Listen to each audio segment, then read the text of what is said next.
네, 오늘도 어김없이 찾아온 주성철의 Under the Sea입니다. 네, 맞습니다. 오늘의 키워드로 선정된 영화의 하이라이트 영상부터 보시겠습니다.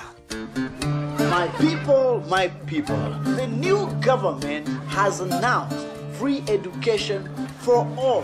Kimani Maruge. This is a primary school. I heard on the radio. They meant children. They said everybody.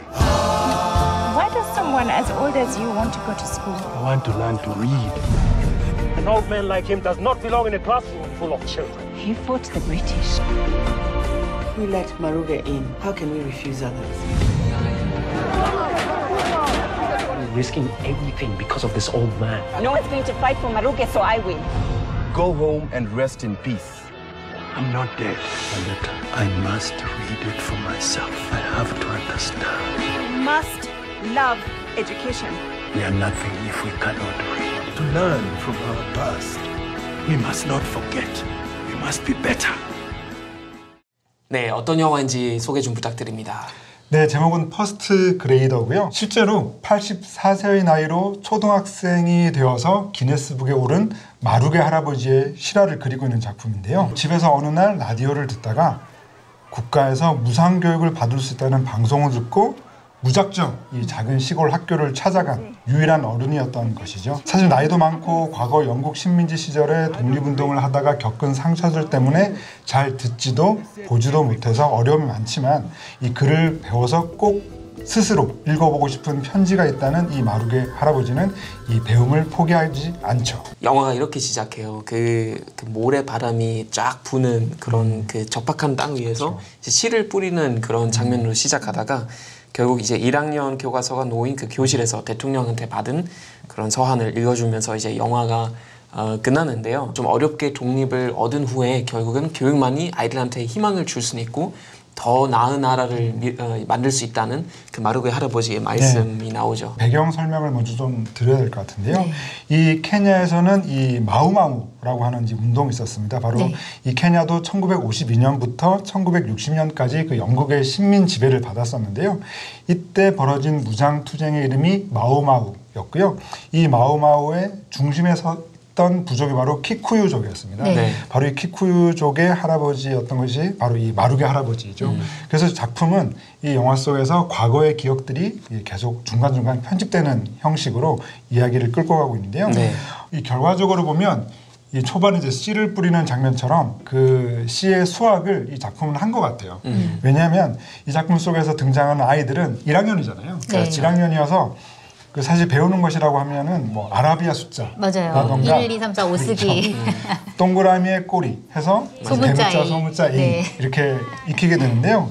사실 그렇게 이 아이들은 학교에서 걸음마 단계의 지식들을 배우는 것에 불과했지만 이 나중에 제인 선생이 이 위기에 처했을 때는 이 제인 선생을 구하기 위해서 아이들이 함께 뭉쳐서 집단적인 행동을 하잖아요. 맞아요. 시위를 막 하는데 그렇죠. 저도 깜짝 놀랐어요. 네. 그런 장면들을 보면 이 아이들이 배웠던 것은 ABCD 혹은 1, 2, 3, 4였지만 결국 우리가 보호해줘야 될 사람이 위기에 처했을 때 우리는 어떤 행동을 해야 하는가 옳은 일은 무엇인가라는 것을 익혔다는 점에서 저는 이 아이들은 그 뿌린 씨앗을 제대로 수확한 아이들이라는 생각이 들어요. 아이들이 거의 벌떼처럼 몰려드는 그 장면이 있었잖아요. 그래서 막 배움에 대한 열망이 정말 대단하구나. 굉장히 쓰러져가는 나무집 같은 데서 아이들이 배움을 이제 하는데 한국 같은 경우에는 그렇게 치면 건물이라든지 아니면 이런 것들이 너무나 이제 완벽하게 갖춰져 있는데 그럼에도 불구하고 배움에 대한 열망이 과연 학생들한테 있느냐. 저도 학교 가는 게 너무 좋았었거든요. 아 그래요? 저 초등학교 때는 학교 불렀으면 좋겠다. 진짜요? 네. 마루게 할아버지는 학교에 너무나 가고 싶어서 이 반바지를 입고 또 이 반 스타킹을 신어서 마치 초등학생인 것처럼 맞아요. 꾸며가지고 학교에 가잖아요. 처음에 그러고 그냥 갔다가 한 그렇죠. 교사가 반대하는 교사가 학생들 봐라 이 복장 입어야 되는데 당신 그렇게 할 수 없지 않냐 그랬더니 다음날 바로 반 스타킹을 맞아요. 그것처럼 초등학교 때는 정말 학교에 가서 그 선생님을 보고 저는 그 친구를 만난다는 게 너무 즐거워서 가는 게 너무 좋았었거든요. 그런데 이제 대한민국에서는 왜 이렇게 중학교, 고등학교 이어지면서 왜 이렇게 학교가 싫을까? 학교가 이렇게 지긋지긋할까라고 생각을 해보면 그 예전에 90년대 그 영화 제목들 기억나세요? 불러드릴 테니까. 저 하나 기억나요. 네. 행복은 성적순이 아니잖아요. 그렇죠. 이게 다 제목인데요. 행복은 성적순이 아니잖아요. 그리고 꼴찌부터 1등까지 우리 반을 찾습니다. 그리고 19 절망 끝에 부르는 하나의 사랑 노래. 그리고 17살에 쿠데타. 네. 한국어 읽기 시기에 굉장히 너무 좋은 절망적인. 네. 그때는 정말 제목을 길게 짓는 걸 경쟁이라도 하듯이 네. 이런 영화들이 많이 만들어졌었는데요. 그래서 사실 이때부터 시작된 입시 제도 문제라던가 여러 그 교육의 문제들이 지금까지 이어지고 있는 것 같아서 사실 저는 이 작품의 초등학교의 모습을 보면서 좀 느낀 것이 많았습니다. 학교 교장 선생님이면서 아이들을 이제 잘 이끌어주는 제인이라는 젊은 여교사가 나오는데 할아버지가 들어오면 골칫거리가 될 것이다라는 반대에도 불구하고 배움에 대한 욕망을 이제 받아들이면서 할아버지를 학교로 이제 데리고 들어오잖아요. 그런 걸 보면 이제 선생님이라는 역할이 뭔가를 가르치는 것뿐만이 아니라 정말 희생이라든지 뭐 이런 봉사 그다음에 여러 가지 환경에 대해서 좀 알아봐주고 이런 것도 굉장히 중요하겠다라는 생각이 들더라고요. 네. 그래서 작품 속에서 한 이 정도 그 폭의 책상이었던 것 같아요. 네. 근데 여기 한 5명, 6명이 맞아요. 끼어 앉아가지고. 앉아가지고 수업을 하잖아요. 네. 사실 저희는 지금 3명 앉아있는 거 너무 힘든데 그러니까 힘드셨어요? 편안합니다. 그렇게 뚱뚱하지 않은데. 이 학생들은 이 할아버지가 있다고 해서 사실 뒤에 있는 학생들은 잘 안 보일 수도 있잖아요. 네. 근데 그런데도 불평하는 친구들이 없고 할아버지랑 너무나 잘 지내잖아요. 네. 그리고 이 선생님도 이 아이들이 이런저런 불만이 있을 테지만 단 한 번도 화를 내지 않고 정말 이 참 교육을 보여주시는데요. 저는 이 제인 선생님이 이 학교 안에서 보여주는 그런 모습도 되게 좋았지만 네. 사실 이 선생님 개인도 되게 중요했던 것 같아요. 네. 정말 이 열악한 이 아프리카의 학교 안에서 이 여성으로서 겪었던 어떤 여러 상처들이라던가 네. 이 선생님으로서 겪는 정말 이제 막 그 교육이 꽃을 피우는 이 사회 안에서 겪는 그런 어려움들이 이만저만이 아니었을 텐데요. 네. 심지어 나중에 협박 전화까지 하잖아요. 그렇죠. 이 할아버지가 문제가 되니까. 네, 너 혼자 있는 거 안다 막 그러면서. 그렇죠. 네. 근데 그걸 또 남편한테까지 전화를 걸어가지고 이 집에서도 사실 좀 위기를 겪게 되는데 그렇죠. 네. 그때 남편이 얘기를 했을 때 얘기를 하죠. 난 전혀 포기할 생각이 없다. 나한테 얌전한 케냐 여성을 바란다면 예, 그런 꿈은 뭐 집어치워라 뭐 이런 네, 식으로 맞아요. 얘기를 하잖아요.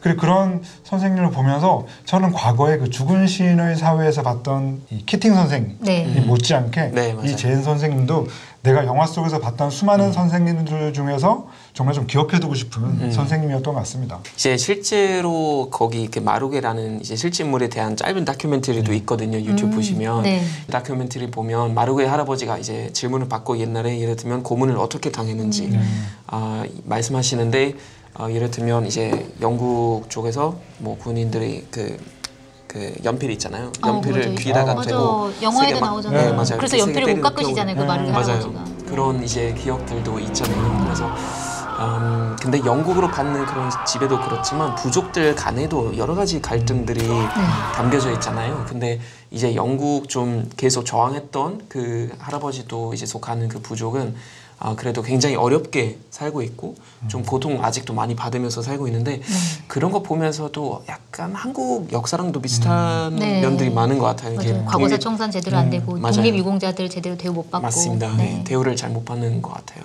네. 참 그런 게 묘한 그 영화의 힘 같아요. 사실 지금까지 전혀 모르고 살았던 그 케냐에서 있었던 일들 그리고 케냐의 교육 문제를 보면서 우리의 현실이 환기되는 게 너무 저는 신기한 경험이었거든요. 네. 그러니까 이 작품 속에서 두 가지 문제가 있는 것 같아요. 그 세대 문제도 있고 부족 문제도 있죠. 네. 그러니까 이 작품 속에서 이 선생이 계속 이 할아버지를 교육을 시키려고 하니까 그 교장 선생님이 안 된다고 막 하잖아요. 네. 근데 그때 이제 교장 선생님한테 딱 단도직입적으로 물어보죠. 이 할아버지가 키쿠유족이라서 안 되는 거냐라고 얘기를 하는데 또 이 교장 선생님은 칼렌진족이거든요. 네. 그러니까 실제로 이 즈음에 이 키쿠유족과 칼렌진족이 뭐 부족 간에 뭐 영토 분쟁이라던가 이런 세력 다툼이 굉장히 컸다고 그러더라고요. 네. 그러니까 참 아프리카는 우리가 미처 잘 모르는 그런 부족 간의 문제가 지금에까지 이어지고 있구나라는 생각이 들었고요. 맞습니다. 또 세대 문제를 보면 사실 이 할아버지는 과거에 독립투쟁을 열심히 하면서 케냐가 독립을 했죠. 네. 그러고 난 다음에 이제 세상은 조금 나아질 거다.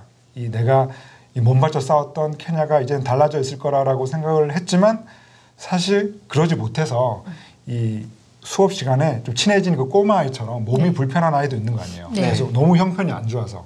그러니까 그 할아버지가 볼 때는 내가 그렇게 투쟁을 해서 얻은 결과가 무엇일까라는 그런 자괴감 같은 것도 있었을 것 같아요. 그래서 나중에 이 할아버지가 몸이 너무 안 좋으니까 이 꼬마 여자아이가 나중에 커서 자기가 의사가 돼가지고 고쳐주겠다고 맞아. 하잖아요. 할아버지 고쳐주겠다고.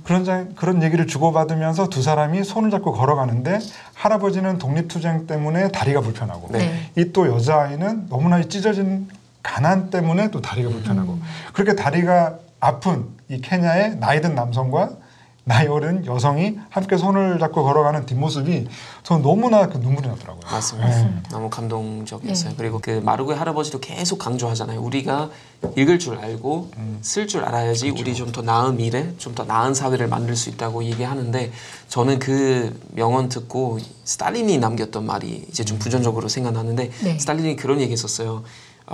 생각은 무기인데 우리 국민들은 무기를 가지면 안 된다는 그런 식으로도 얘기했었거든요. 네. 그러니까 그만큼 생각, 교육 우리한테 너무나 소중한 그런 가치를 가지는 건데 그 영화에서 다시 한번 잘 강조됐던 것 같아요. 네. 자, 언더더시에도 하나의 코너가 있죠. 시청자 이벤트입니다. 네, 맞습니다. 책 소개를 해드릴게요. 이거 책 되게 재밌을 것 같아요. 죽은 동생의 SNS 계정으로 메시지가 하나 도착했다. 경아 자살한 거 아닙니다. 제가 압니다. 범인을. SNS 메시지가 경화? 경아래요. 네. SNS 메시지가 도착한 후 다시 시작된 어느 자매의 이야기. 박서련 작가의 신작 장편 소설 마르타의 일이라는 책을 한겨레 출판사 제공으로 문제 정답을 맞추시는 분들 10분께 보내드리도록 하겠습니다. 문제 내드리겠습니다. 자, 영화 속 배경 국가를 맞춰주세요. 1번 케냐, 2번 너냐, 3번 우리냐, 4번 비란냐. 자, 정답 보내주실 곳은 hanitv@hanit.co.kr이고요. 보내주실 때는 꼭 주소와 전화번호 그리고 성함까지 남겨주시면 감사하겠습니다. 네, 세상을 변화시키는 가장 위력적인 무기는 교육입니다. 바로 넬슨 만델라가 한 말인데요. 이 명언의 위력을 영상으로 그려낸 작품 퍼스트 그레이더였습니다. 늘 기다려지는 주성철의 Under the Sea 다음 주에도 찾아오겠습니다.